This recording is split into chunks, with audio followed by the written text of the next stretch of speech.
فيديو اليوم راح أقدم لكم طريقة السحلب بالطريقة البيتوتية بطريقة سهلة بدون ما نحتاج للظروفي أو المواد اللي بتيجي جاهزة. راح نقدمه بطريقة سهلة، مكوناتها موجودة عندكم بكل بيت. هذا المشروب من أطيب المشروبات اللي ممكن نشربها بالشتاء. ويلا سوا نروح للمقادير. عندي هون بالنسبة للحليب أنا راح أضيف نص لتر بمقدار كاستين بمعيار 250 ملي. راح أضيف لهم معلقتين كبار من النشا كورن فلاور،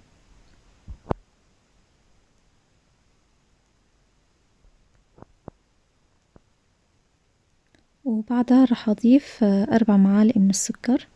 بالنسبة للسكر يعني كل إنسان على حسب ما بحب حلاوة السحلب معه. أنا راح أضيف هون معلقة كمان من ماء الورد، لو متوفر ماء الزهر بيعطي نكهة أطيب، بس لا تستغنوا عنه أبدا، ماء الورد وماء الزهر. بالنسبة لهوني المستكة أنا هون دقيتها وراح أضيفها.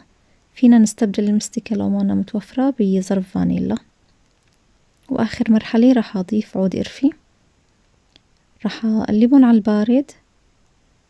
بتأكد تماما إنه ما بقى تكتلات بأسفل الطنجرة، وبرفعهم بعدها على النار وبتابع تقليب. ضروري كتير التقليب إنه نستمر فيه لحتى نحصل على هذا القوام. ومباشرة راح نسكبهم بالكاسات، أكيد راح يتقدم معنا، راح يكون ساخن.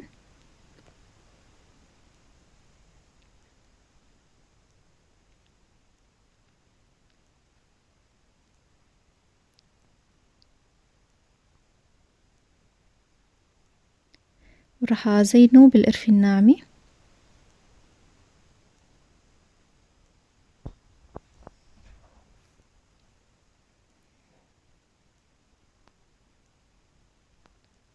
وكمان راح أزينه بجوز الهند.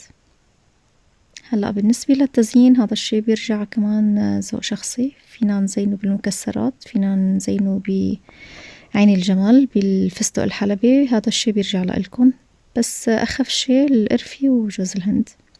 وهيك صار السحلب معنا جاهز، من ألذ المشروبات اللي ممكن نقدمها بالشتا. فعلا يعني دافي وكتير طيب، مع يعني رح الولاد عنا يستمتعوا بشربه. وهيك بيكون الفيديو خلص معي. بتمنى انه يكون الفيديو عجبكم ونال اعجابكم.